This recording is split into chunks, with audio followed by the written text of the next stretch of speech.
Калысбек устаз, саламатсызбы? Атайын убакытыңызды бөлүп, чакырыгыбызды кабыл алып келгениңиз үчүн чын дилимден чыккан ыраазычылыгымды билдирем. Assalamu alaikum эжеке. Алла Таалага мактоолор, пайгамбарыбызга салам салаваттар болсун. Албетте, пендеге ыраазычылык билдире албаган жаратканга деле шүгүр айта албайт го. Биринчиден сизге таазим, рахмат. Мынакей улуу башыңызды сиз да күчү кылып 1 жылдан бери жакшы бир ушул интервью кылсак деп чакырып келесиз. Убакыт ушуга туш келген экен, сизге рахмат. Айтыңызчы, мына Египеттен келгениңизге 1 айдан ашыгыраак эле убакыт болуп калды окшойт. Анан биротоло окууңузду аяктап келдиңизби? Чубак ажы алымыбыздын айтканы эсиме түшүп атат. Ушул Калысбек шакиртимди айттым. Алар окутпай коймоюнча окуй бер деп айттым эле депчи. Чыны менен эле алар окутпай коюп биротоло келдиңизби же кайрадан дагы барасызбы? Эжеке, өтө күрдөлдүү маселе, өтө түз суроону койдуңуз. Негизи уруксат берсеңиз бир чубак устазды эскере кетсем, ар бир мына ушул жолугушууда, сабакта болобу, өзүмө мындай жекече парыз деп дагы эсептейм. Ыйык милдетим деп чубак устазды эскерип жакшы бир бата кылуу. Кудайым устаздын ошол келечегин жаркын кылып бейиштен ордун кылган болсун төрүн. Негизи илим өзүңүзгө маалым болгондой эле илим билим чалкып жаткан деңиз экен. Адам баласы өмүр бою канчалык талпынып алса деле, ошо бир тамчынын тегерегинде айланат экен, ошого илимдин чеги жок. Негизи эми деңгээл жогору, ал жерлерде абдан жогору, бирок ал деңгээлде ойлоп отурсак элдин көйгөйлөрү дагы калып кетет экен. Ошого 1-2 жылдай бир убакыт калды. Окуубузду үй бүлөбүз менен ийгиликтүү коштоп, Кудайым буйурса, бала чакабыз менен толук кандуу окуп келсек деген бир саналуу жылдар калды эжеке. Сиз эми диний жогорку билимди деле алгансыз да, туурабы? Анан кайрадан ошол сизди Египетке жетелеген каалоо, сезим эмнеден улам пайда болду? Же чубак ажы алымыбызды мындай окуп билим ал деген түрткүсү болду? Биринчи кезекте туура баса белгиледиңиз, устаздын ошол насааты. Анан экинчи кезекте бир деңгээлдин токтоп калуусунан аябай корком десеңиз. Анткени эртең Кудайым насип болуп Кыргызстанга келгенде деле көрө оокат болот, жуурулушка кирип кетебиз, элге илим билим таркатуу болот билгенден келесиз. Бирок ошо деңгээлдин токтоп өспөй калуудан абдан чоочулайм. Ошол себептен улам бир деңгээлди жогорулатып туруу бул жерде негизги баягындай себеп болуп атат десем жаңылышпайм. Абдан сонун. Ошондо сиздин жубайыңыз дагы ушул диний тармак боюнча билим алат экен да азыр, Туура айтасыз эжеке, ал киши бир эле убакта ошо диний тармак анан светский тармакты кош эр шаркага алып бара жатат. Анткени ошол 1979 жылдан бери түптөлгөн Асхан университетинде психология факультети бар. Ал киши ошол жаатта окуп атат. Акыйда, анан фалсафа деп коет, философия, психология анын ичине кирип кетет, анан ошол диний ишеним тарабы. Бакалаврды бүтүп, азыр магистратурага тапшырып атат. Мен ойлойм, аял затына чоң бир эмгек кылат го деп буйурса. Бул жактан да ошо диний билим алганда, Кыргызстанда? Ооба, бул жерден дагы ошол Арчебешикте диний медресесин алып, түптөп, анан ошол жака барып окуп атат. Ал жерден кошумча ошол англис тилинди алып, анан тилдерди да издештирип атат да, эң сүйүнткөн жери. Эң сонун. Мен ошол сиздин бир маегиңизди көрүп калдым. Балдарга билим, тарбия берүүдө мындай өзгөчө ыкмаларды колдонобуз дегендей оюңуздучу. Ал түгүл кызыңыздын дагы башка бир нече тилдерди билгенге ынтызарлыгы жөнүндө айткан экенсиз.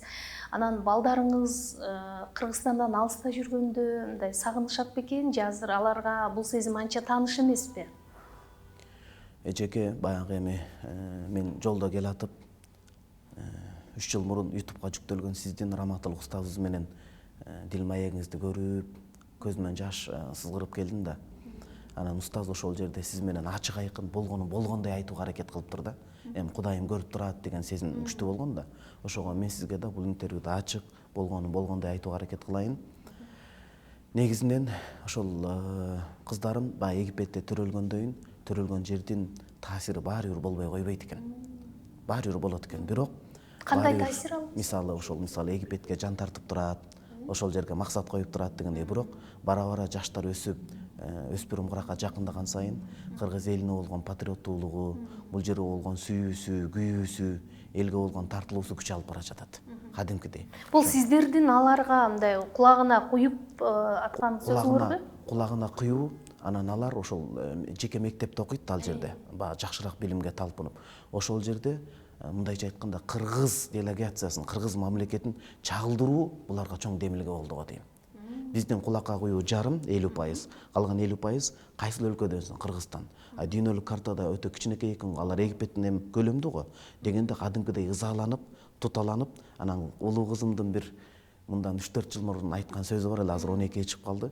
2 жыл мурун экен, жаңылышам. Мен ошол Садыр Жапаров президентибизге кайрылат элем.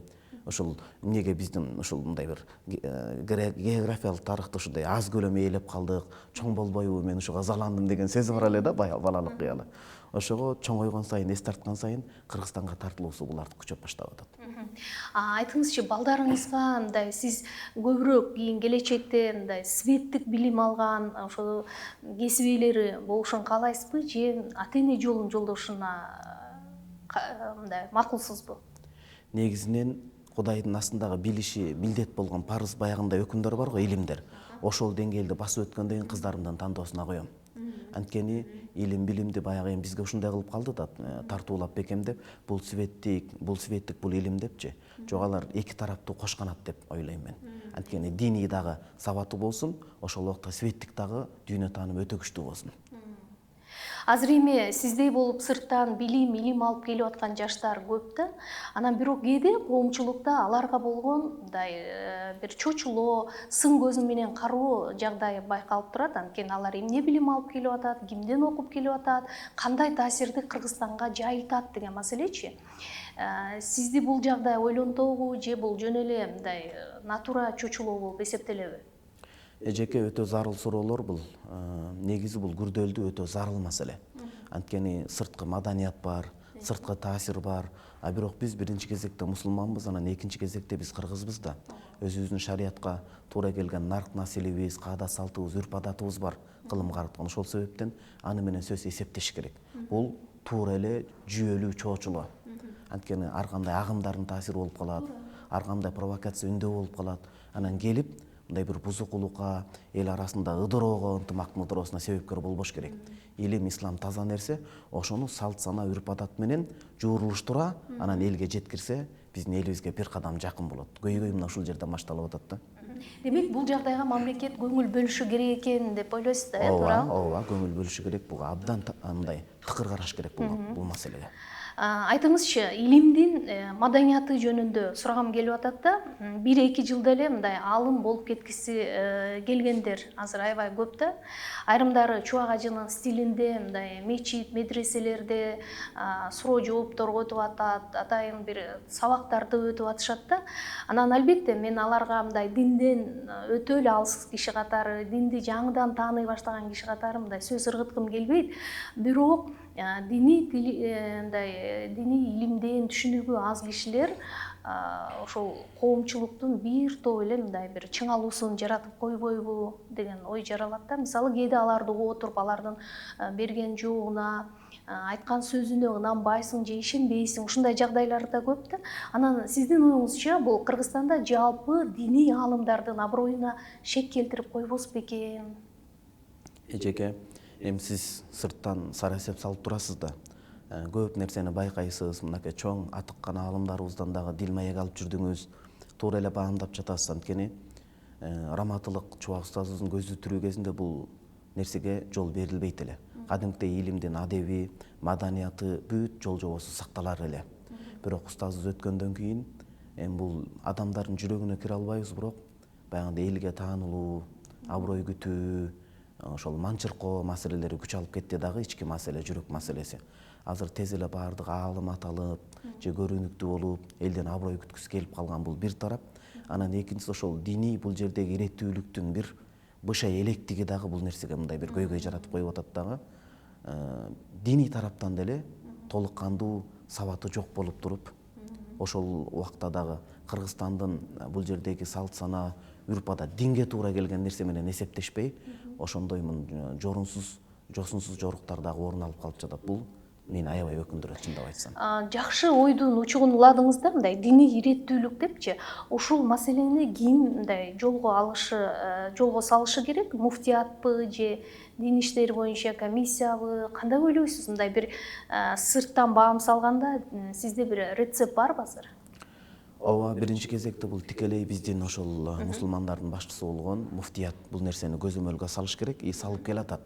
Анткени азыркы муфтийбиз Абдулла Аскар Аллах ыраазы болсун келигип жолугушканда ушул тармакта да сөзсүн учугу козголду да, кептин учугу.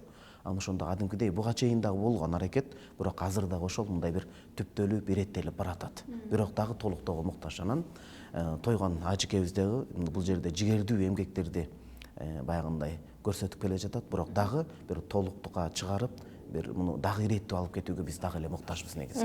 Ким дарс окуш керек, ким суроо жооп кылыш керек деген маселеге көңүл бөлүш керек экен да, анда. Бөлүнүп атат аалымдар ошол мисалы ишеним акыйда жаатында ким сабак өтүш керек, бирдиктүү тема, анан өтө аша чаап кетпөө деген маселелер кадимкидей каралып башталды.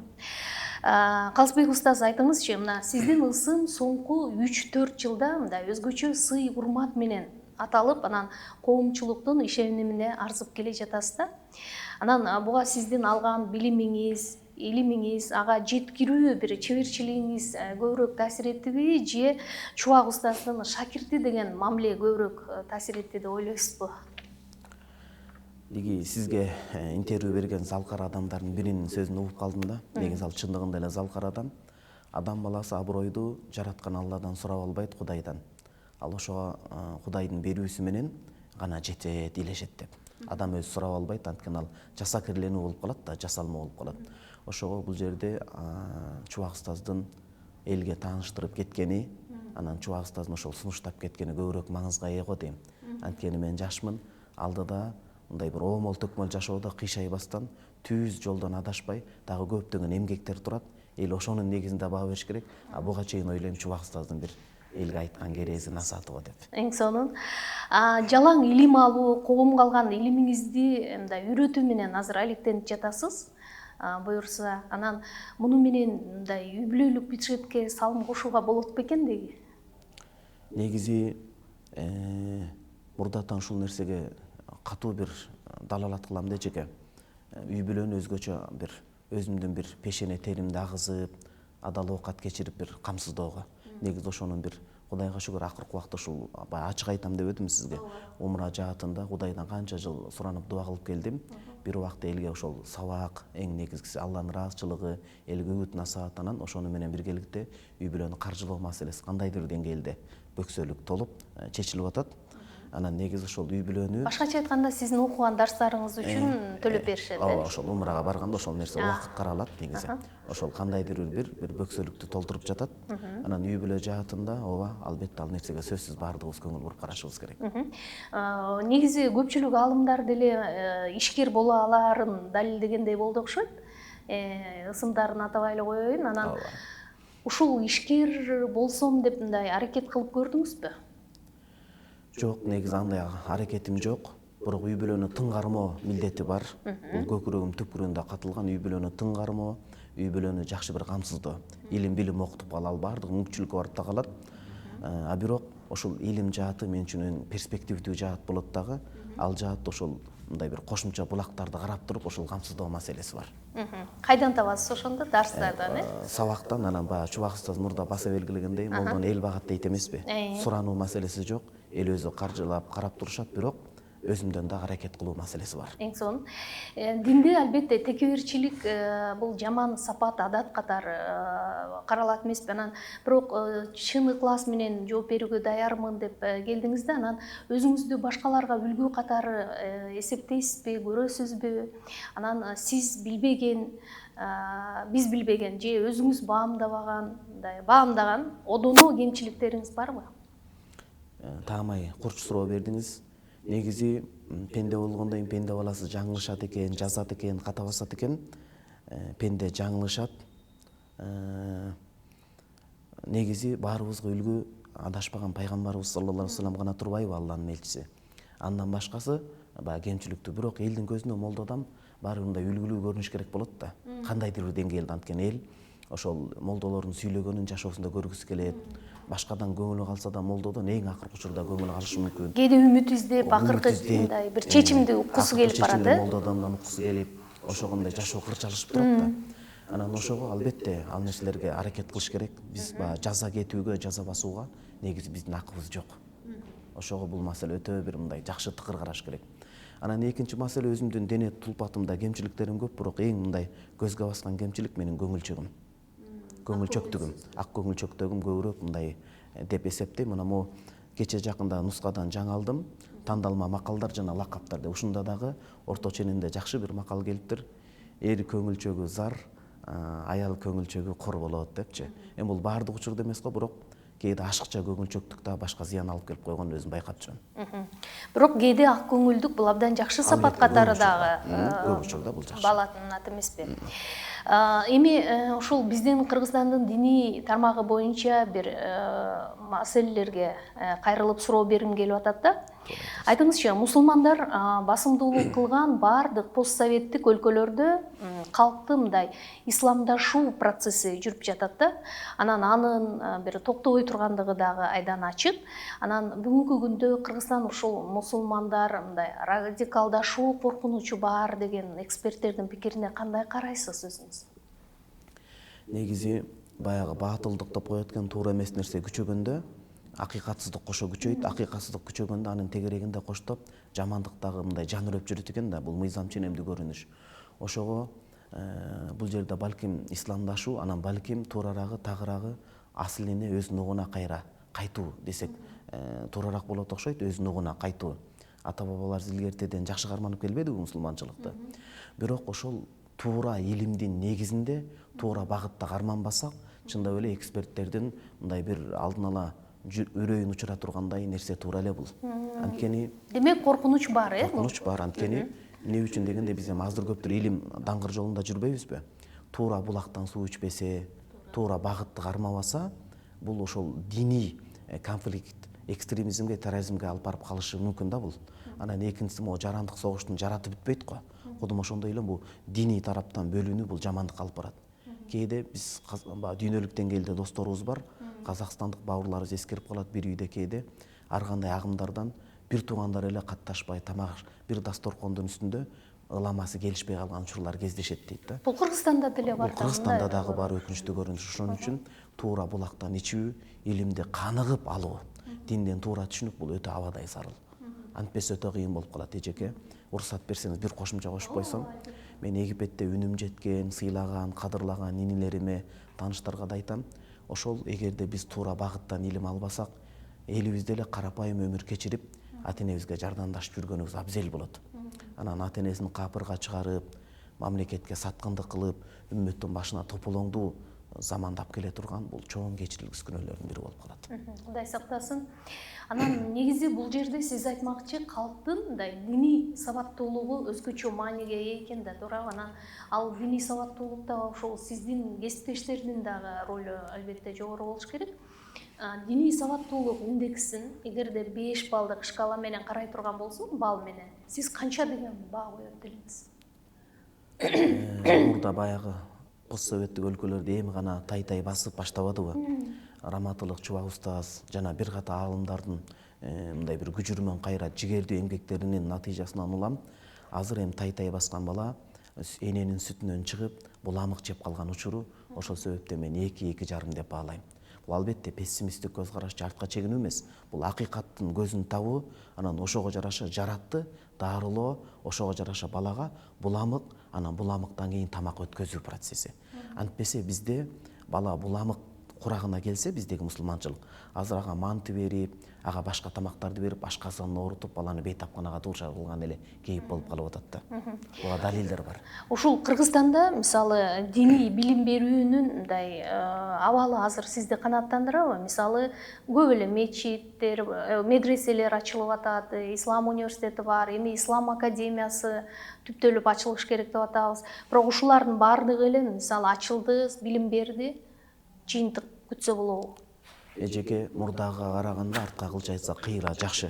Сапаттагы, тартиптагы мындай жакшы орноп, жакшы жакка өзгөрүп, жакшы жашаана болуп баратат. Бул мындайча айтканда такшалып бара жатат. Мындай баралына толду, дээрине жетти дегенден алыспыз, бирок мурдагыга караганда кыйла такшалып, тажрыйба топтоп, менин баамымда, эми кыска баамымда кадимгидей бул баралына кетип бара жатат. Мындай динамика келе атат экен да. Динамика жүрүп бара жатат. Кыймыл бар, аракет бар. Жакшы. Диний ишмерлердин деп айтайынчы, алым эмес, диний ишмерлердин өздөрү билимге, өздөрү өзүн өнүктүрүүгө муктажбы? Негизи эле эжеке, адам баласын Алла Таала жараткандан кийин мисалы сиз айткандай баса өлгүндөй диний бир жөндөмдүк берип атпайбы, ошол кат сабатын алып ошол жерде ишмердүүлүк жүргүзүп, Алла Таала берген жөндөмдүү, касиетти, талантты адам жонуп канып турбаса, кайрап турбаса, бул артка кетет экен. Ошол себептен бул нерсени улам илим, билим деңгээлин жогорулатып, чоң деңгээлдеги алымдар менен баарлашып, ошондой бир багытын тууралап турбаса, адашып кетүү тез эле экен. Ошого дайыма ошол жөндөмдү өздөштүрүп, анан мындай курчутуп, ошону бир кайрап турууга муктажбыз. Мындай бош кетпеш керек. Мына азыр сиз диний билимиңизди улам өнүктүрүп атасыз да, билим алып атасыз, өзүңүзгө канааттанбай атасыз кайрадан. Анан мына сиздин устатыңыз Чубак ажы алым ошо Кыргызстанга кайтып келгенден кийин эле аз убакыттан кийин эле муфтий кызматына барган болгондо дагы дээрлик көпчүлүк добуш менен шайлангандыгын уккан жайыбыз бар. Анан сиз дагы ушул муфтият системасына келсем, муфтий болсом, ушул системага мындай салым кошсом деген ойлор жаралабы, жокпу? Эжеке, эми албетте мындай бир Кыргызстандагы өзгөчө. Биз азыр бүтүндөй мусулман журтчулугун эмес, Кыргызстан деңгээлинде, кадырман калкыбыз деңгээлинде сүйлөй турган болсок, албетте салым кошуу ниетибиз, ындыныбыз бар. Бирок ал сөзсүз эле муфтиятка байланып, ошол жерде официалдуу иштеш эмес, балким ушундай эркин куш болуп, табиятым эркиндикти жакшы көрөт. Бирок кээде чечим кабыл ала турган органга барыш керек да болот да. Азырынча андай бир кызыгуум жок. Азырынча ушул эркин куш болуп сабак берүү бар. Эми келечекти Алла билет. Бирок байланып калганды бир жерге отуруп, анан Чубак устазыбыздын акыркы интервьюларынан өзүнө бир тыянак чыгаргам да. Ошон үчүн эркин куш болуп дүйнө кезип, элибизге мындай бир акыйкатты ак айтып, сабак берүү бир ниетим көбүрөөк азырынча. Эң сонун. Сиздин дарегиңизге айтылган мындай сындарды кандай кабыл аласыз? Негизи же иммунитетиңиз күчтүүбү? Иммунитет бара-бара калыптанса керек эжеке, анткени өзүбүз деле тай бул жолго кадам шилтеп баштабадыкпы? Ал нерсенин көпчүлүгүн туура кабыл алам.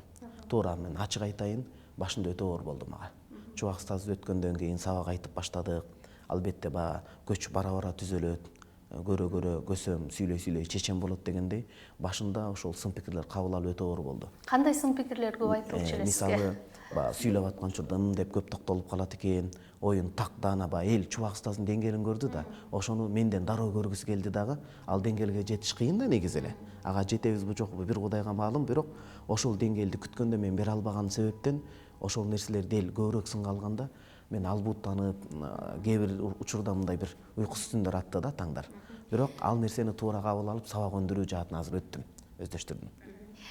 Кээде мындай сынды сиздин кесиптештериңиз деле айтышы мүмкүн да, туурабы? Анан коомчулукта мындай баягы өздөрү анчалык билгизгилери келбеген менен диний ишмерлердин ортосунда мындай атаандаштык, менсинүү, бир сөз менен айтканда, мындай бекем ынтымактын чабалдыгы дайыма байкалып турат да. Мүмкүн бул ойго кошуласызбы, жокпу билбейм. Туура эле.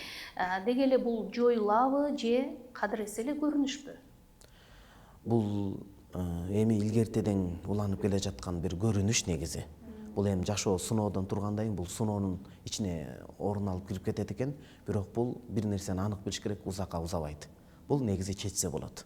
Чечсе боло турган бир көйгөйлөрдүн бири. Ал үчүн ошол ынсаптуулук керек, анан илимди тана алыш керек.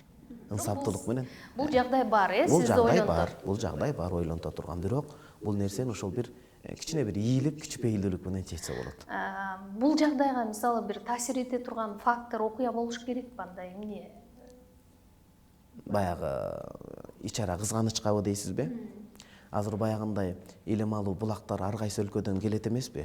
Ошол нерсе башында бир ушундай ыңгайсыздыкты жараткан.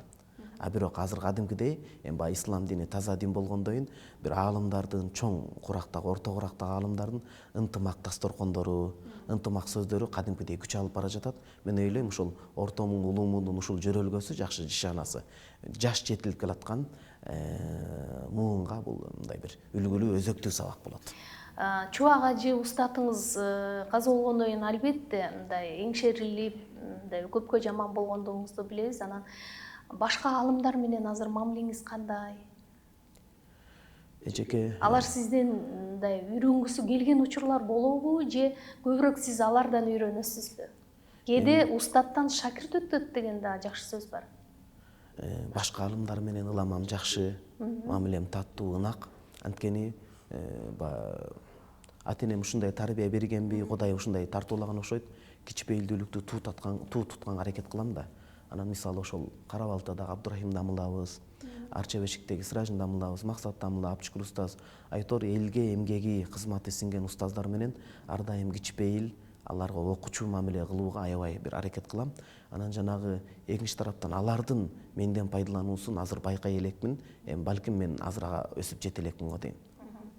Балалыгыңызга кайтып барсак, эгерде ата энеңиз сизге берген эң чоң тарбия, эң чоң үлгү эмне болду? Көп баалуулуктар менен тарбияга ыктап чоңойтушту. Мен ойлойм, Алар дагы кечиресиз, дин ишмерлерби? Жок, атам карапайым адам, дыйкан. Динден алыс болчу. Динден алыс болчу. Баягы ыймандуу адам болчу, бирок 5 маал намаз, диний түшүнүктөрдөн алысыраак болчу да. Азыр бирок намазын окуйт, такыба адам, бирок ал киши ошол дыйкан. Дыйканчылык менен алектенет. Апам болсо, өзүмдүн биринчи апам, ал киши мугалим. Бул жерде калаада Борбордо сабак берет, экинчи апабыз болсо, ошол ал киши дагы ошол атамдын жанында карааны түнөгү болуп күн өткөрүп жүрүшөт азыр. Көп жашашсын. Демек, анда алардын сиздин диний ишмер болушуңузга таасир болгон эмес экен да, э? Ал кишилердин мен ойлойм ушул кичинекей кезиңизден тандап алган кесип болдубу бул? Ооба. Мисалы, кайсыл учурда десем, 7-8 класста окуп жаткан учурда КТРКдан, улуттук телеканалдан Абчыкыр устаздын Жума хутбасы деген передачасы болор эле, эсиңизде болсо. Ошол учурда ошого күбө болуп, кадимкидей ушул дин илимине алгачкы ишкыбызды койгон эсимде. Менимче ал киши эле ал учурда ушул кишинин эле ысымы бизге белгилүү болсо керек, э? Аталчу болчу, ооба, баарыбызга маалым болчу. Анан ал кишинин хутба өткөнүн, сүйлөгөнүн, элге ушундай бир күйүп турганын көрүп, ушундай бир ындыным ойгонуп, мындай бир илим жаатына алгачкы кызыгуу башталды. Анан Ислам университетине келгенден кийин баарына маалым болгондой, Чубак устазыбыз болуп көрбөгөндөй бир сүйүү тартуулап ушул нерсеге ашык кылып койду десем жаңылышпайм. Ата энеңиз каршы болгон жокпу? Анткени ошол учурда мындай көпчүлүк мындай советтик идеологиянын таасиринде жашаган адамдар болчу да, туурабы? Атам туура эле кабыл алып, туура эле түшүнсө керек. Атабыз менен жакшы ата бала ушундай дос жакынбыз. Ал учурда мындай бир коркунучтуу мамлекетке дагы, динге да зыян келтире турган агымдар сөздүн ачыгы көлдө көп таркала баштаган. Атам ошондон кооптонуп, чоочуп, ал чоочуй тургандай эле болгон. Намаз окуума, мечитке баруума башыма каршылык көрсөткөн. Окуу жайды бүткөндөн кийин аграрныйга, ал жерде бюджет өткөн учурда дагы ошол тармакка тапшырган балам деп Ислам университетин тапшырууга каршы чыккан, негизи ачык эле. Бирок ошол бир көшөрүп, отуруп, анан апамдын ошол жаныма бекем туруп берүүсү менен ушул бактылуулукту Алла Таалам насип кылды. Апаңыз көндүргөн экен да, Апам ортодо элчи болду, көндүрүп. Эң сонун, анан азыр эми ошол кыйын, татаал кырдаалдарда сиздин чечим кабыл алууңузга ким көбүрөөк таасир этти? Көзү тирүү кезинде Раматылык Чубак устазыбыз болчу.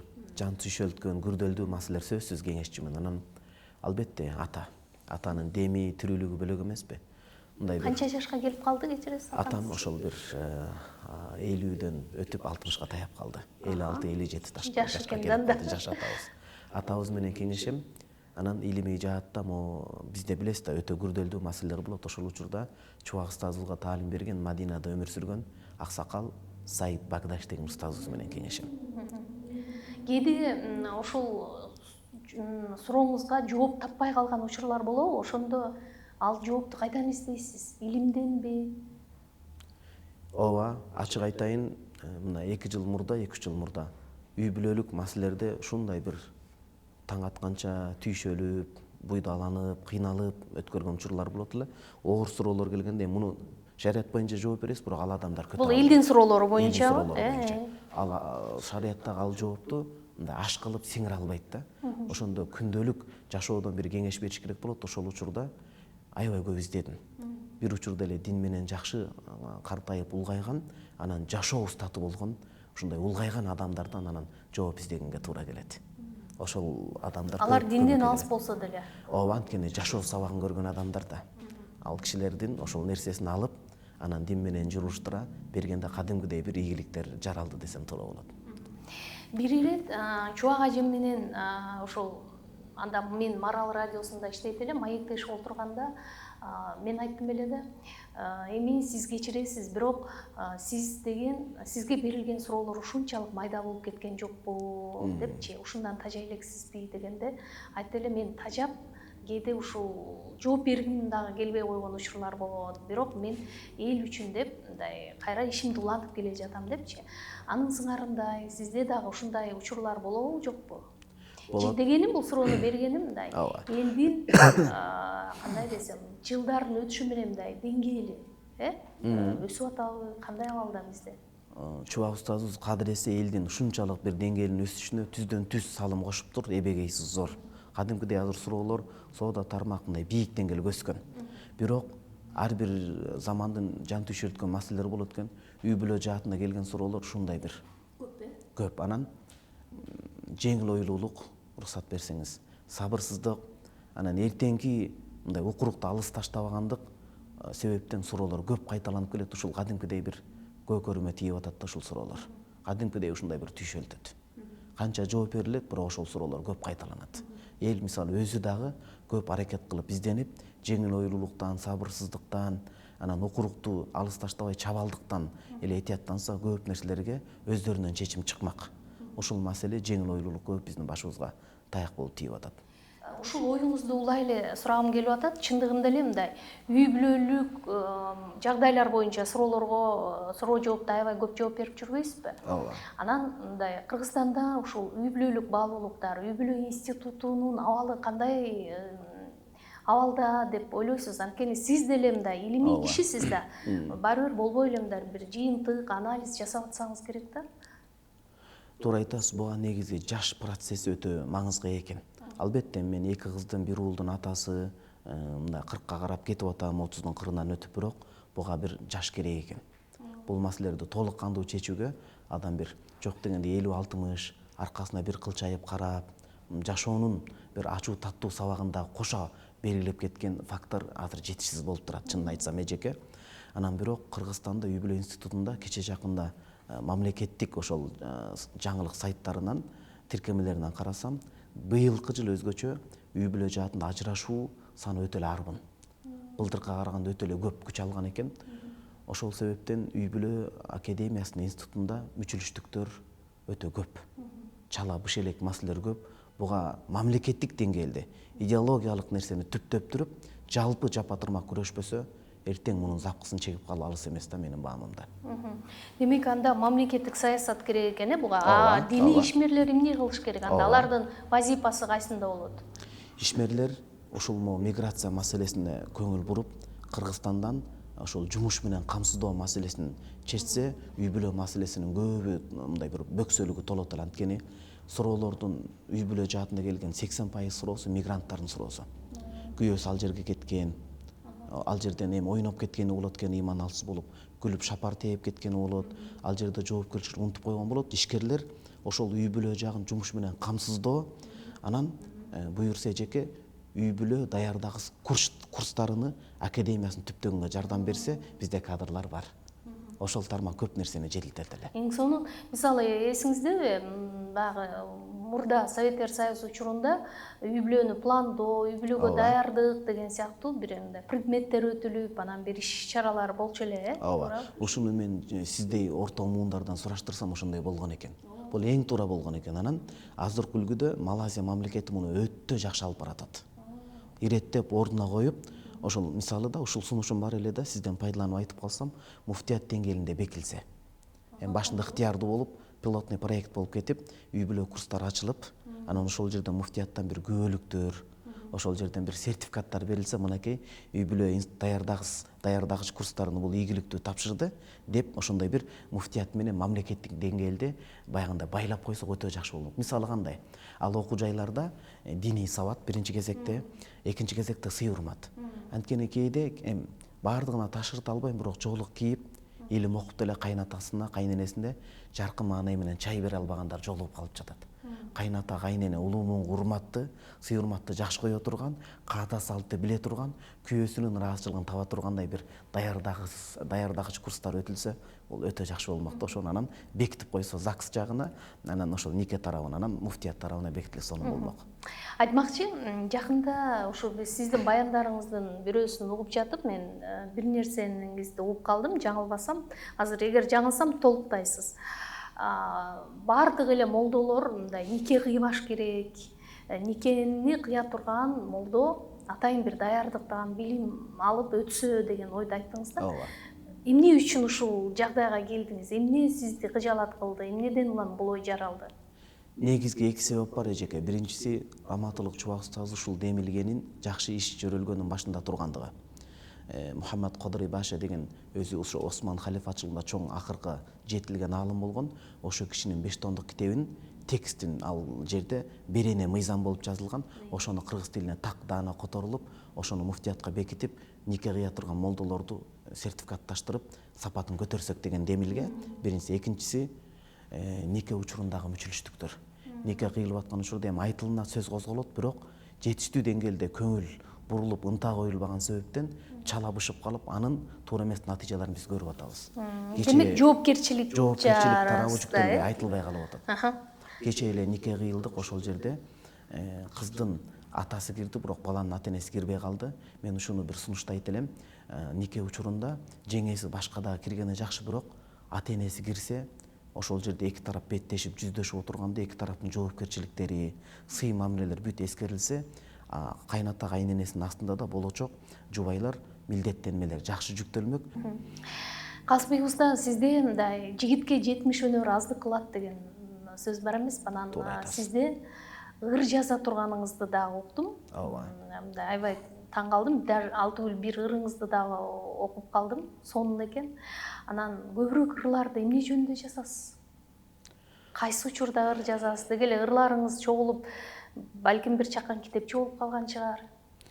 Эжеке, бул жаатта баягы бөдөнөнү сойсо да касапчы сойсун дейт. Окуубузду ийгиликтүү бүтүрүп Кыргызстанга келгенде, бул жааттагы чыныгы эмгеги сиңген акын, калемгер адамдардан бир шакырт түшүп окусам дегеним бар. Мындан уялыштын кереги жок. Алардын бир сабагынан өтүп, алардын сын пикиринен өтүп, калем курчуй турган деңгээлде ушундай бир кат сабатын жойгум келет. Бул бир. Экинчиси, ырлар баягы илгам келген учур дейт го. Анын үчүн өзгөчө, өзүңүз билесиз, учурлар керек экен. Жетим жесирлер, жашоодо оор сыноо баштан өткөндөр, үй бүлө жаатында оор суроолор, түшөлткөн суроолор келгенде, өзүм илимий сапар менен алыстуу болуп, ушундай бала саакмын. Кыздарымды жакшы көрөм, өзгөчө кыздарымды абдан жакшы көрөм.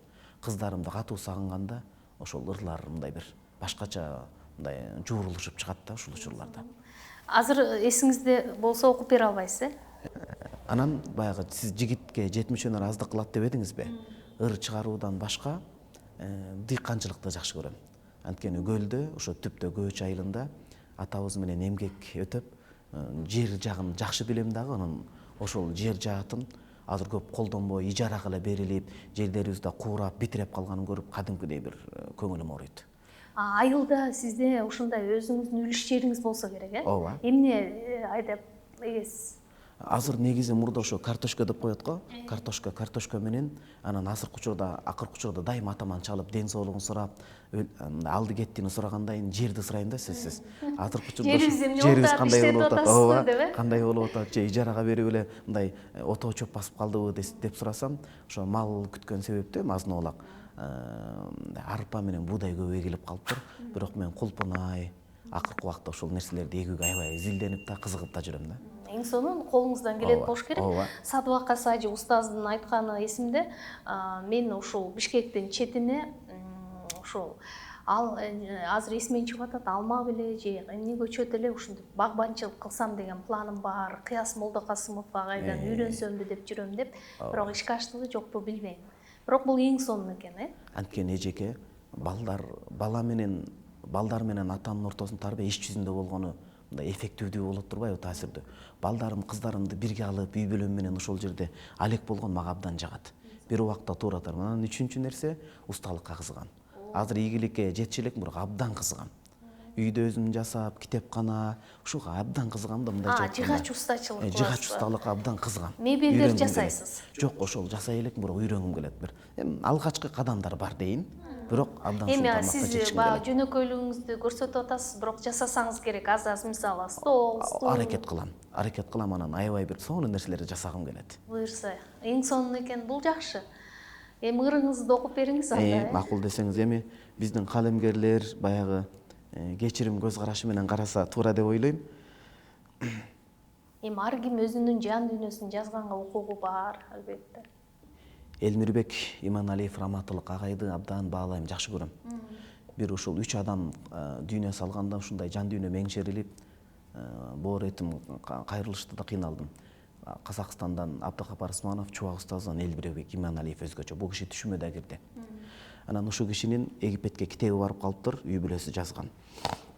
2 сап ырына күбө болуп калдым да. Ичип алган мас жаман, иштебеген баш жаман деп. Анан аракет кылып, улаганга аракет кылдым. Кек сактаган кас жаман, сүт кор берген аш жаман, сырыңды билген жат жаман, ыймансыз өткөн карт жаман, бир жылда билип бардыгын, бил арман болгон бат жаман. Жана тенденция бузулат деген ушул жерге капынтыган. Аброюң төгүп кашыңда, мүнөзү чунак корс жаман, жакшы күндө жаныңда, кыйында саткан дос жаман. Шерменде болгон кор жаман, тууганын казган ор жаман, жетимдик жаман чортаман, тез байыган зор жаман. Тебелеп жерге намысың, сүрөбөгөн жуп жаман, бөлүшүп бүрүгө кайгысын, сүйөбөгөн журт жаман.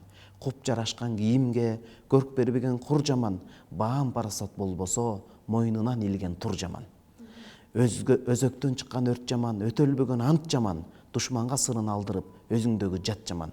Аял затка ар жакшы, күйүмдүү келген эр жакшы, арамдан жыйган дүйнөдөн адалдан аккан тер жакшы. Деп ушуну жазгам, анан дагы бир ырга уруксат бересизби? Албетте болот. Сонун экен. Бул жанагы Мен уюп ойлонуп кетиптермин. кечиресиз.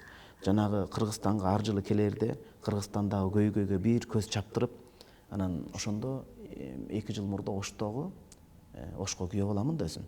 Ошол жердеги Томол эжетимдин үйдөгү эжекенин интервью маек бергенин угуп, көзүм жашылданып анан ошол чыкканда, бала арманы.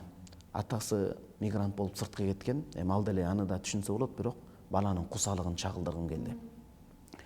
Боз дубалдын аркасына жашынып, караан турат, жашын аарчып, томсоруп, бала ээрчиткен ата көрсө жашыгып, ээрчий карайт, көп көшкүрүп, ойлонуп. Ата деп жүрөк согуп, безилдеп, кечикпестен азыр эле келчи деп. Атам кайтып келген күнү кечикпей, узатсам дейт жалгыздыкты кепин деп. Ата, кайтып келчи, акчан өзүм тапмакмын, эч болбосо бир бөйрөгүм сатмакмын. Ушул турган ааламга бир мактанып, атам бар деп бүт баарын айтмакмын. Жетимдешсе, намыстанып күйөмүн, кайтат деген үмүт артып жүрөмүн. Бардык үммөт пайгамбарды сүйгөндөй, сүйөм ата, келишиңди күтөмүн деп. Кечирип коесуз. Абдан сонун жазыптырсыз. Абдан жапакеч, анан да ыйлак адам көрүнөсүз. Ошол бар. Эми эркек адам көз жашын көрсөтпөйт дейт, бирок кээде элге көрсөтпөй үйдө көп эле ыйлаган учурум бар. Кээде суроолор келгенде, ушундай ыйлап каламан келинчегим мындай бир кызыгып сурап калат да, анан өзүңүздү да караңызчы деп, ошо кээде жүрөк саада болуп чыгам. Анан кээ бир адамдардын маселесин эфир астында эле айтып койбой, телефон номерлерин таап барып чечип, акырына чейин бүтүргөнгө жандалып аракет кылам. Ошондой жерим бар. Алла ыраазы болсун, бул абдан жакшы сапатта, туурабы? Бош убактыңызды кандай өткөрөсүз? Эң жакшы суроо, илимден адам болгондойн, илим деңгээлин көтөрүүгө аракет кылам. Демек убакыт жок. Ооба. Анан экинчиси убакыт нечеке. Апама, бул жерде Бишкекте апам айылдатам да, экинчи апабыз менен. Апама бар эркелегим, жанында убактымды өткөргүм келет. Анан үчүнчүсү бош болуп калса эле үй бүлөмдү айлантам. Ушундан өткөн мага рахат жок. Кантип эс алдырасыз айлантканда? Үй бүлөмдү айлантканда биринчи китепканаларды кыдыртам. Анан жашыл шибер чөптөрдө отуруп, өткөн кеткенди сүйлөшүп, баарлашкан абдан жагат отуруп алып. Эң сонун. Жашооңузда мисалы кайсы нерсени өзгөрткүңүз келет? Ушул илим менен биргеликте дарыгерликке кызыгам. Ушул дарыгерлик илимин дагы эрте мусулманчылыкта мындай кылбапмын дегендей дегенге болбойт, бирок ушундай жакшы бир нерсе мектеп кезинде дагы ушуга көп уктап алыпмын деп бир арман кылам ичимен. Анткени дарыгерлик, хирургия жаатына кызыгам да. Кийин бир азыр сиздеги мындай илим алууга болгон ынта менен келечекте окууңуз жокпу? Келет. Анткени келип баягы оштонбу кайсыл аксакал атабыз улгайып калган курагына карабастан окуп атпайбы? Ошо хирургия жаатында элдерди буюрса бекер операция кылып дагы сыртка чыгарбастан изилденип, ошол жаат менен дагы динди мындай даңазлагым келет да. Эң сонун экен. Чындыгында сизден анда абдан боорукер, мындай жапакеш, жакшы доктор чыкса керек эле. Туура айтасыз. Сизди бактылуу адам деп айтууга болобу? Ооба, толук. Биринчи себеп Кудайым мусулман кылып, пайгамбарыбыздын үммөтү кылып, анан илим жолуна тандаган себептен, экинчиси ушул эми бул бөлүнүү максат эмес, муну туура кабыш керек. Бешин тилкемдей кылган кыргыз жеринде жараткан үчүн мен сыймыктанам. Адатта мындай диний ишмерлер ушул искусство адамдарынан алысыраак болушат да, мындай же баягы динде мындай музыка угууга болгон мындай тыюу жана башка нерселер бар го. Бирок сиздин жан дүйнөңүз ырга жакын экенин байкадым. Мындай боорукерчилик, бир өзгөчө бир башка жан дүйнө бар экен да сизде, ишиңиздечи. Анан бул жан дүйнө менче ошо маданий ишмерлерге дагы жакындыкты жаратса керек. Кандай дейсиз? Туура эле айтасыз. Мен мисалы ошо жазуучулар менен көп дидарлашкым келет. Дайыма жаңы чыккан китептерди окуп турам. Мисалы быйыл келгенде Молдакайып Каракулжанын кулуну Молдакайып атабыздын казал мурасын окуп чыгып, элге ушундан да сабак өткүм келди да. Кыргыз тилин, нукура тили менен динди кынапташтырып жеткирген жазуучулар менен, анан маданият кызматкерлери менен. Өзгөчө Чубак устаз көзү тирүү кезинде ошол тарых жаатында Садык Шернияз, ал киши азыр баягы Олимпиададан да көрбөдүкпү? Францияда, Парижде. Ошол киши менен жолуккум келет. Тарых жаатында ушундай бир сөз учугун козгоп, анан албетте могу комуз, күү жаатында муну уялыштын кереги жок. Эми Чубак устазыбыздын да бул тармакта айткан эмеси бар. Комуз жаатына, күү жаатына кызыгып калам. Өзгөчө мезгил курагында көп нерселерди, кыргыздын башынан өткөн кыйын кезеңдерди камтыбадыбы? Албетте баягы музыкадан эмебиз шарият боюнча, бирок ушул жаатка, комуз жаатына мындай бир кыргыздын мурдагы тарыхын чагылтырган, нечендеген азап тосоктордон өткөн күндөрүн санаатырлары менен бир чагылдырып берип, өзүм болбосо да балким эми балдарымды бир комуз күүсүн үйрөткүсүн бир каалайм да. Эми азыр туура түшүнгөн да бар, мисалы мен өзүм башка түшүнгөн бар, бирок балдарым ичинен ошондой санаатырларын комуздун коштоосунда айтуусун мен коркпой эле айтайын, каалап кетем. Эң сонун.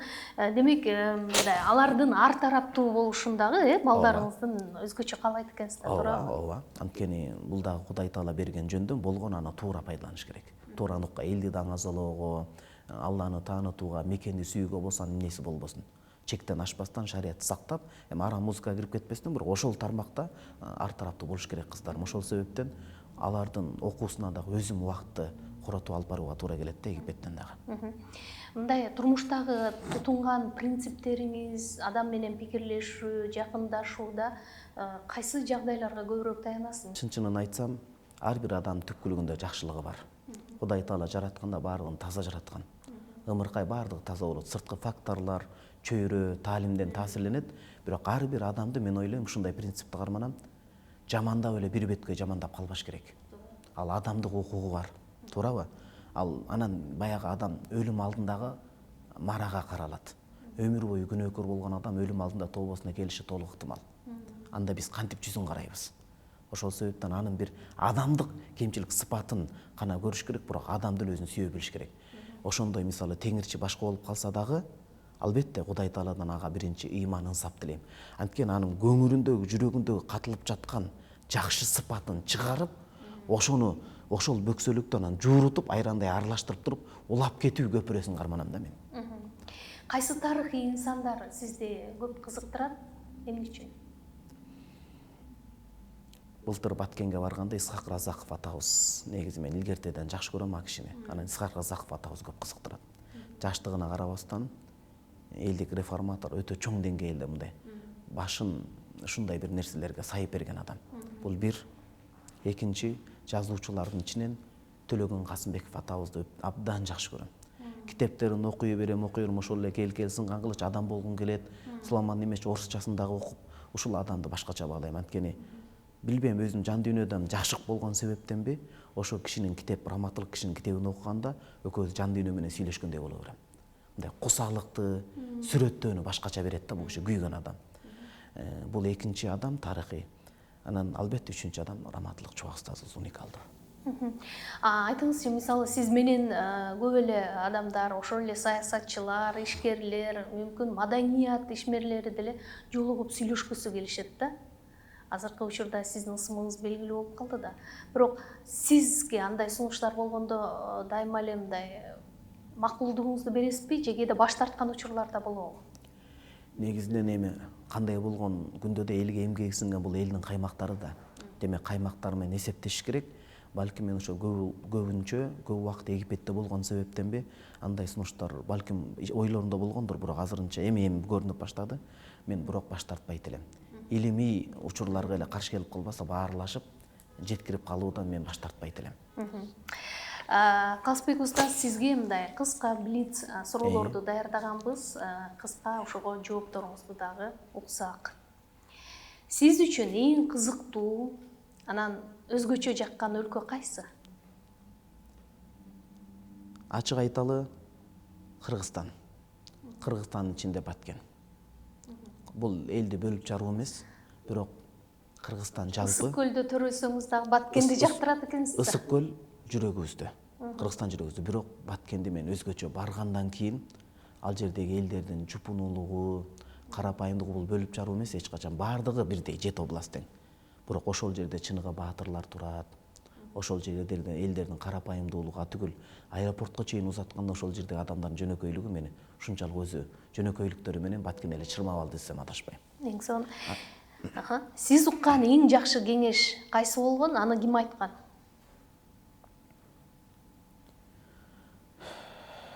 Эң жакшы кеңеш раматылык чубак устаздыкы болду. Египетке кетерде устаз ушуну айтты: билем, сени көбүрөөк окуганга аракет кыласың, бирок өзүңө да ден соолугуңа карачы. Эртең ден соолугуңа залал келип өлүп кала турган болсоң, адамдар бир эки сөз айтат, бирок тез эле унутулуп каласың. Өзүң үчүн дагы, үй бүлөң үчүн дагы жашаганга аракет кыл. Биринчи кезекте ошолордун алдында милдеттүүсүң дегени жүрөгүмдө сакталып келет. Ошон үчүн сабактан мисалы азыр кеч чыгам да 10:30 алысыракка барыш керек, бирок ошондо дагы сөзсүз кыздарым, балдарым белек-бекчеге алып, ошол үй бүлөмө көбүрөөк ынта койгонго аракет кылам. Апама жолугам сөзсүз, андан кийин үй бүлөмө сөзсүз убакыт ажыратам. Сонун. Бала кездеги кайсы кыялыңыз ишке ашты? Бала кезде сизге ачык айтайын, 7-8 класста ислам или менен ушундай кызыгуу болду деп эдим, бирок ага чейин мен футболду жакшы ойнойт элем. Азыр деле ойноп турам. Аябай анан балалык кыялымда Кыргызстан мамлекетинин желегин дүйнөлүк аренада, стадиондо, дүйнөлүк оюндарына чыгарып, квалификация жана башкаларды анан желегин желбиретем деген кыялым бар эле. Мындайча айтканда, элдин бир үмүтүн актоо. Ошону Алла Таала азыр илим менен эң жакшы жол менен актаганга мүмкүнчүлүк берип жатам дейм. Бул нерсеге жеткирди. Анан бир уруксат бериңиз, жанагы сөз барго, Алы Токонбаев атабыздын сөзү ушундай таң калтырат да. Адам көп нерсени эңсейт, арзуу кылат, бирок аз нерсеге жетет депчи. Кудай Таала меникин толук эле берди дейм. Элдин ушундай бир элдин нерсеси эле, ошол нерсени Алла Таала эң жакшы илим менен берди дейм. Баягы пенденин өз планы бар, бирок планы бар, Кудай каалаган болот. Каалаган болот дегендей экен да. Ооба. Байлык менен бийликке азгырылбоонун мындай эң жөнөкөй жолу кайсы деп ойлойсуз? Анын бет кабын чечиш керек. Муну угармандар, көрөрмандар туура баамдасын ба, жаш туруп эмнеге мынтип жооп берип атат дебесин, балким уккандардын негизинде дейин кичпейилдүүлүк үчүн. Дүйнөнүн бет кабы бар, сырткы бет кабы, муну пайгамбарыбыз саллаллаху алейхи хадисте айткан. Инна дуния хулватун хадира. Сырты ушундай жашыл шибер чөп, анан бал сыяктуу, бирок ичин карап келгенде акыйкатын жакшы жагы бар, бирок жаман жагы, эң өкүнүчтүү жагы кузгундар каптаган тарып сыяктуу дейт, өлүк тарып сыяктуу дейт. Анан Куранда да айтат: "Вала ягурраннакум биллахил гарур." Ошо сырткы бет кабы менен көзүңөрдү май бастырып дүйнө алдап койбосын дейт. Ошол бет кабын чечүү, мен ойлойм, манчыркап кетпөөгө, мансап күтүп кетпөөгө, оомол төкмөдө кыйшайып кетпөөгө жардам берет. Бет кабын чечпесе алданып калат. Мындай личность, инсан катары калыптанышыңызга ким же эмне биринчи таасир эткен?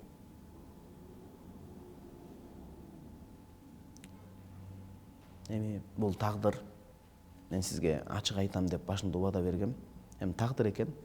Ата энебиздин ошол ажырашканында, тагдыр да.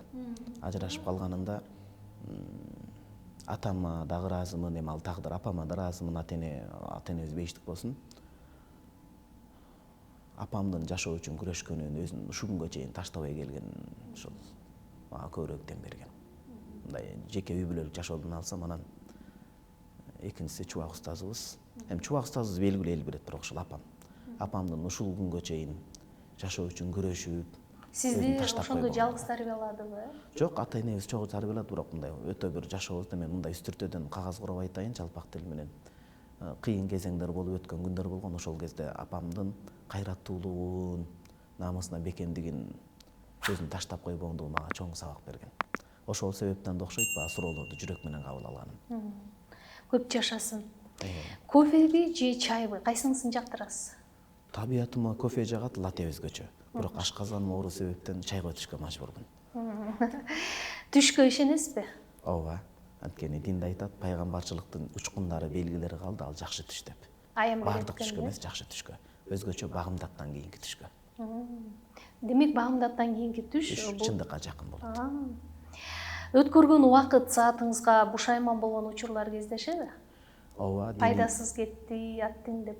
Диний ишеним боюнча лав пайгамбарыбыз айтат, минткенде, дигинткенде деп айтпагыла дейт, бирок тарыхтан сабак алуу ниетинде сөзсүз болот. Ошол нерсени келечекте кайталабайын деп. Өмүрлүк жарыңызга берген, эң акыркы берген белегиңиз кайсы болду? Же күндө берип турасызбы? Уруксат берсеңиз, апамды эскерип, анан келинчегим эскерсем болобу? Албетте. Кече жакында апам ошол мугалим киши, ошол уюлдук телефон белек кылдым, өзүмдүн мээнети менен тапкан акчадан. Башка бирөө үчүн бул жөнөкөй банальный түшүнүк, бирок мен үчүн бул апамдын көңүлү. Кут болсун. Анан апама роза гүлүн бердим кече жакында. Келинчегиме Жөнө эле баягы орусча айтканда бесполовада же Тиги гүл саткан эже да таң калып калды. Бизде стереотип кандай тенденция билбедим, эже да таң калат да.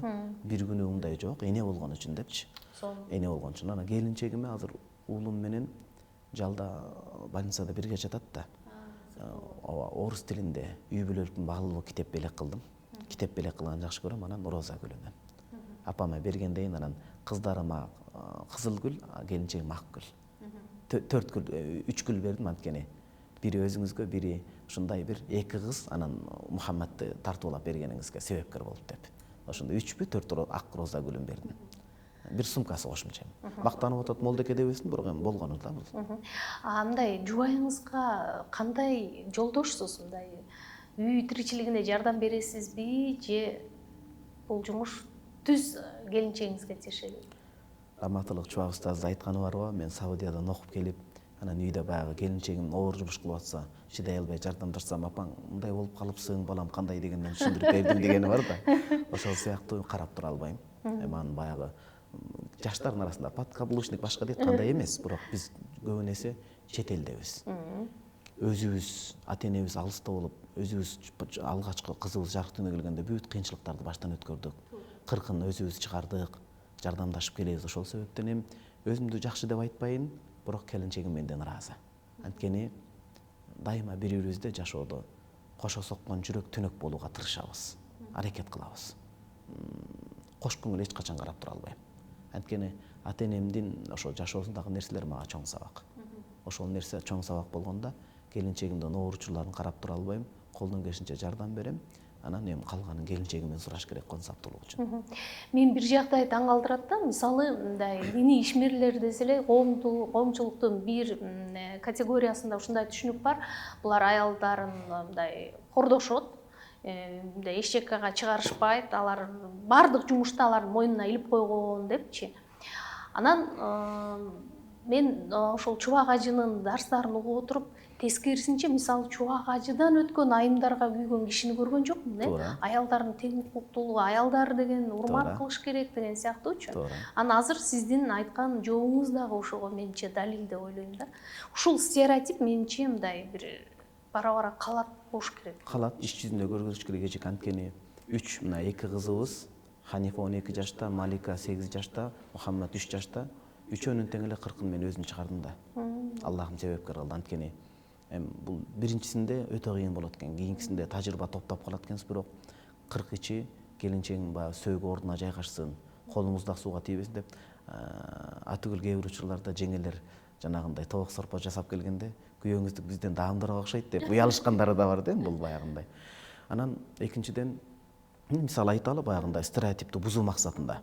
Кудайым жаман көзсүздөн сактасын, келинчегим мисалы англис тилин окуду, мүмкүнчүлүк болду. Англис тилин жакшы тапшырды, суудай сүйлөйт. Түркчөсү жакшы, орусчасы жакшы. Диний тарап менен кошо светтик жанагындай психология, философияны окуп атат. Анын дагы анан бул деле көп нерседен кабар берет го дейм. Анан мен сабактарда тамашалап калам, азыл тамашасы жараша. Негизи молда адамдан өткөн романтик жок го деп. Ооба, сизде романтик мүнөз бар экен, байкадым. Жубайыңыз Кыргызстанга келип алып ким болуп иштейт? Ушунча сонун тилдерин баарын билип алып, анан бир пландар бар болсо керек, купуя. Бар, эжекейим бар. Бир четин айтайын сизге. Бизде жанагындай келинчегим тил жаатында абдан жөндөмдүү, жаман көзсүздөн сактасын, ыраазымын ал кишиге. Анан бир никеде жашап өтүп насип кылсын ал киши мененчи, бирибизди сыйлап. Тил курстарын ачса, анан ошо даярдоо, турмушка даярдоо, анан албетте ошол өз аялдар тармагында бир сабактарды берсе, аялдар аялдарга, эркектер эркектерге берсе көп маселе чечилет экен. Алар аялдардын ойлонушун билет, психологиясын билет дегендейчи. Эң сонун экен. Март адамдардын катарын толуктайсызбы же өтө эле сарамжаабы, сараңсызбы дегендей? Досторум айтат, кээде өзүңүзгө дагы бир аз алып калсаңыз болобу депчи. Кээде ушундай марттыкты жакшы көрөм. Мен досторумдун баа бергенин карап көрсөм, адам өзүн мактаган болбойт го. Кемчиликтүү инсанбыз, ошо досторум жоомартсың, бирок чегинен ашкан жоомартсың деген жерлери бар. Бирок чындыгында эр жигитке бул жоомарт мүнөз мындай көрүп берет эмеспи? Ооба, өзгөчө молдо адам жоомарт болуш керек. Мен ушул эмени карманам. Эмне үчүн молдо адам жоомарт болуш керек? Бул сөздүн акыйкаты, астарлуу акыйкаты. Менин түшүнүгүмдө өзүмдө баардык жашоо шарты болуп, анан элге чыгып калып эле ыйлап, мен бул сөзүм эч кимге даректелип аткан жок. Кийин көрүп угуп, ар ким өзүнө албасын. Мен жалпы жонунан үстүртөдөн сүйлөп атам. Өзүнүн мүмкүнчүлүгү бар, садага, бир мындай бир жесир, жетимге жардам бере турган мүмкүнчүлүгү бар, балким кээ бирлөрүнүн байлыгы үй жай менен деле камсыз кылган мүмкүнчүлүгү бар. Анан элге чыгып жардам бергиле деп калп ыйлап, анан бирок өзүм мынтип койгон, мен муну экижүздүүлүк деп эле саткындык деп баглайм. Алла таала билип турат анын баарын. Балким биз биринчи башташыбыз керек. Биз берсек ошончолук, анан эл дагы көрүп берет деген бир түшүнүктү карманам. Ошон үчүн молдо адам жоомарт болуш керек. Молдо адамга эч качан сараңдык жарашпайт. Биринчи жардамды өзү көрсөтсүн, бул чындап эле. Эң сонун. Болбойт антпесе. Мага аябай жакты, молдо адам жоомарт болуш керек дегениңиз. Коркунуңуз эмне? Азыр элдин жүгү жүктөлүп калды го. Элдин ишеничин актабай, орто жолдон силер ишенген молдо деле ушундай деп, элден сөз угуштуруунан, мындай элдин жүгүн көтөрө албай таштап коюудан абдан корком, чынын айтсам. Уну айдаганда да ушул ар бир аралыкта ушул мени жүрөгүмдү коркутуп турат. Өтө этият. Уну айдаганга чейин элестетиңиз. Анткени элибиз мындан кийин молдолор тараптан сокку жебеш керек. Молдолор ушундай деген кыска болуп калат экен да. Эл өтө мокоп калат экен. Анткени саясатчысынан деле, башкасынан деле томсоруп, бирок ошо молдолордон үмүт өчпөш керек го дейм. Аллахым жаңылдырбасын. Текеберчилик кылган учуруңуз болду беле, кээде сиз аны билип билбей дегендейчи? Сизге ачык айтам деп убада бергенмин. Бир-эки учурду билем, аныкы эле текеберчилик болгон, бирок бул баягы ислам университетинде окуп жүргөн учурда. Жаңы динге кирип бараткан учурда болгон. Азыр жөнөкөйлүктү жупунулук тутканга аракет кылам, бирок бир маселе бар, ушул кээде баягы Кыргызстанда ашча жөнөкөйлүк болсоң, аны башкача билип коет экен. Ошол учурда бир аз өзүн сездирүү максатта, кичине мамиле болот, бирок жалпы жонунан Кудай андан сактасын. Мурда болгон, 2 жолу болгон. Кайсы ишке мындай кайратыңыз, күчүңүз жетпей жүрөт? Ушул үй бүлө жааты баягы сизге айткан. Үй бүлө жаатын бир Кудайым себепкер кылып, ошол жаатында бир ийгилик коштосо, бир иретке келтирип кетсем деген чоң максатым бар. Чубак устаз элдин көзүн ачты го, бирок ошо үй бүлө маселеси бир ыраатка түшсө, бир тартипке түшсө. Биз үй бүлөлүк маселелер көйгөйдөн көтөрүлбөсөк, башка ийгиликке жете албайбыз. Мен ушинтип эле баамдайм да. Үй бүлөлүк маселени чечсек, анан ийгилик өзү эле тартылат. Ушул маселесин иретке өмүрүм өткөнчө Кудайым себепкер кылса экен деген бир ниетим бар. Амин. Айтыңызчы, Мисалы кайсы суроого өзүңүз жооп бергиңиз келет, бирок сизге аны эч ким журналисттер бербейт, унутуп калышат. Туптуура айттыңыз.